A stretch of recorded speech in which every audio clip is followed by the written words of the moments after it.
Good morning, and thank you all for coming to the ribbon cutting for a new bus shelter at South McGregor Way in 288. I'm Diane Luter. I'm a member of the board of directors. There are 9 of us. 5 are city appointees, 2 are from Harris County, and 2 are from the multi-cities. And we're all dedicated to projects like this. Before I begin, I'd like to recognize some folks who are here today, including State Rep Jolanda Jones, and Metro Deputy Chief Executive Officer Tom Jason. And I'd also like to extend a big thank you to Jolanda Senegal and Chris Scott, who are here representing the Rice School of Houston, and also to the YMCA Children's Academy of Texas Medical Center for providing us the space out here today, away from the rain and very, very comfortable space. Thank you very much. We're celebrating the improved bus shelter because Representative Jones shared with Metro that a bus shelter needed some TLC. That TLC was very important to this community, and the Facilities and Maintenance Department got right on it to replace the shelter. We'll be cutting a ribbon at that shelter soon.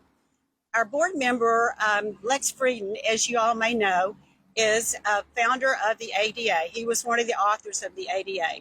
So having bus shelters that are accessible is extremely important, and that is one of the elements of this bus shelter. These types of investments are possible thanks to the Metro Next Moving Forward plan. It was approved by 70% of the voters and is a mandate for Metro, one that we are trying to fulfill every day.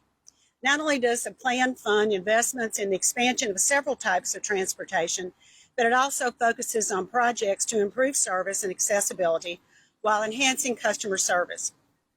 Partnerships with elected officials like Representative Jones are crucial to the plan because officials often act as our eyes and ears to the needs of the community. So thank you for helping serve our riders very much.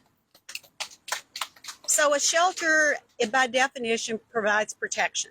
As you all know, it has been extremely warm, and it has rained today and yesterday, and this shelter is extremely important to this community to give them a chance to stay out of the elements. We have a service area of 1,300 square miles. We're the size of Rhode Island. So assistance from our friends like Representative Jones help us to serve our customers better because they are the eyes and ears, as I said earlier. So with that, I would like to turn the program over to Representative Jones, and thank you all for coming. Good morning. Good morning. I'm thankful to the media that's here because this is a very, very, very important issue.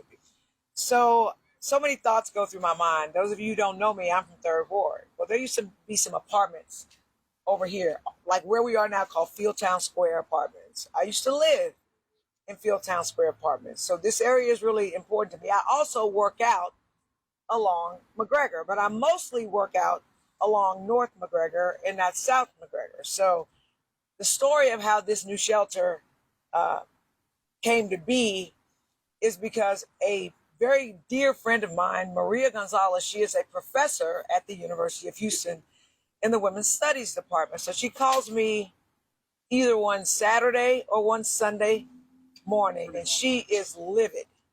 She calls me because she passed by this shelter that's over here, and there was a lady there with her groceries and her baby. And the lady was sitting on the ground waiting for the bus. So it didn't occur to me that the shelters would be different because there's a shelter on North McGregor that I see all the time by HEB that has a shelter, that has accessibility, that has trash cans. So I just sort of presumed that all shelters are created equal. So when she told me that, I was livid. So I called Tom Lambert, who I think is a CEO. Yes. And I remember it was a weekend because I felt bad calling him on a weekend. But since I got called on a weekend, I decided it was okay for me to call him on the weekend. So I called him on his cell phone number. I apologized in advance. And I just lit into him about the disparate treatment depending on which side of McGregor you're on. And I'm afraid to tell the time that it took for this to get fixed because it happened so fast, and I want to manage people's expectations when they call my office. But I will say in this instance, I called Lambert on Sunday, and he called me back, And he told me, we're going to have somebody out there tomorrow. I was like, okay. I put him in contact with my district director. They talked, and he told me they were going to be replacing it within a week. I've never seen government move that fast. And quite frankly, I didn't believe it. I was like, okay, we're going to see. And it's done. It took longer to schedule this press conference than it did to fix that. But I've got to tell you why this is so important. I used to ride Metro a long time ago before I could afford a car. It rains. They didn't have shelters. So if you're dependent upon public transportation, you're going to get wet, right? And I also noticed that in certain neighborhoods, they had trash cans, but in some other neighborhoods, they didn't. So when people are waiting to catch the bus and they're eating, they just leave the trash on the ground. Trash cans are really important so that people have a place to put their trash. So I made sure I told Lambert, and they better have a shelter, and they better have a trash can so people have a place to throw away their stuff so that it's not messy, right? But they went above and beyond that. There's another, when they were driving, because I guess they didn't want to be in my sights, there's another bus stop down South McGregor that also needed some repair. So they said, well, we just gonna fix that one too. I would say good. But what people don't understand is they also put, and if you go over, and I encourage you to go walk over there and put yourself in the shoes of someone who has to ride the bus. Where this new sidewalk starts, it wasn't there, it was just grass. If you wear heels, it's hard to walk in grass. So I was trying to envision this woman with her groceries and her child walking in grass with no shelter and then having to sit on the ground. So they put the sidewalk so that people could have a safe space to walk to get to the bus stop. What they also did, I didn't think about this either, for people who are in wheelchairs. There was no way for people who use wheelchairs to access this bus stop without, I guess, posting themselves up in the street, which is dangerous. So they actually put a ramp where if you're in a wheelchair, you can come from over here and have access to the bus stop. That's on point. I'm really, really, really excited about that. And so I just want to tell you thank you. I really appreciate that you're here. I know it's got to be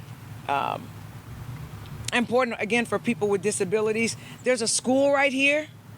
Not every parent can afford to take their kids to school. They may have to have their kids catch the bus in order to get to school. And I know that Metro gives passes to students, so students might very well need this. And so it just needs to be safe. So I'm really excited about that. I just met, you're the principal? Jolanda Senegal. She got my name, y'all. I think I've met two other Jolandas in my life. So we about to be best friends.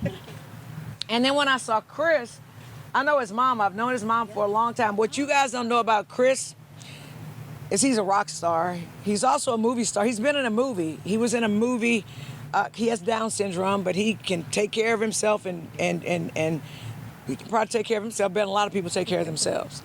And so I actually went to the premiere of the movie that he was in at AMC Theaters years ago. So I'm thankful that you're here. I'm thankful that we could help you. I'm thankful that Metro listened. I'm thankful for my staff who were on it.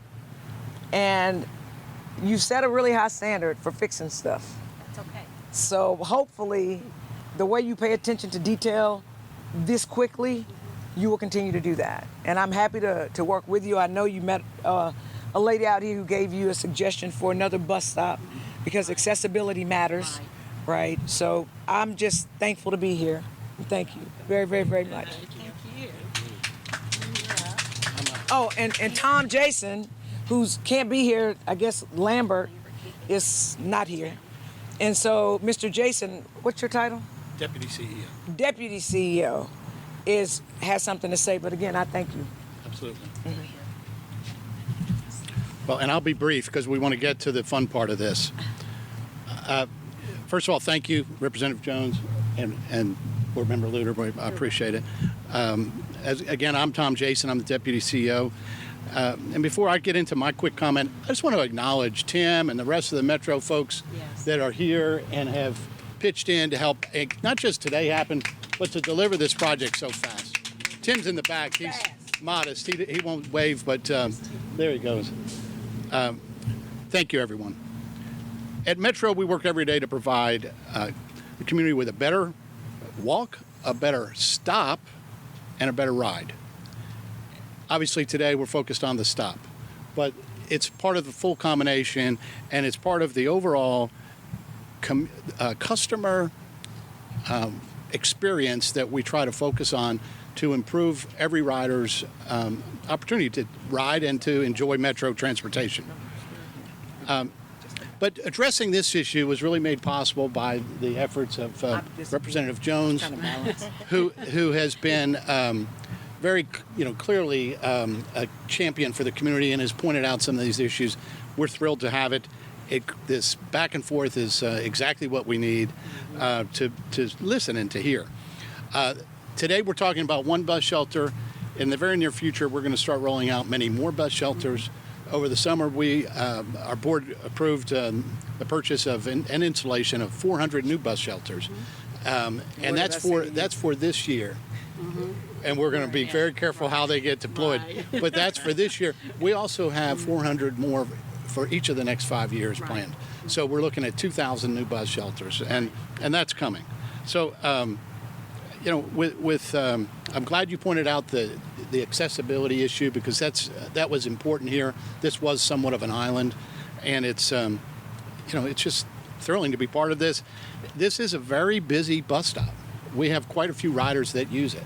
So we're thrilled to be, making these improvements and enhancing the overall experience. So with that said, I just ask that everybody join us and take a walk across the street as we cut the ribbon. Let's do this. Let's do it. Okay, 1, 2, 3, cut. Oh, no. I told y'all.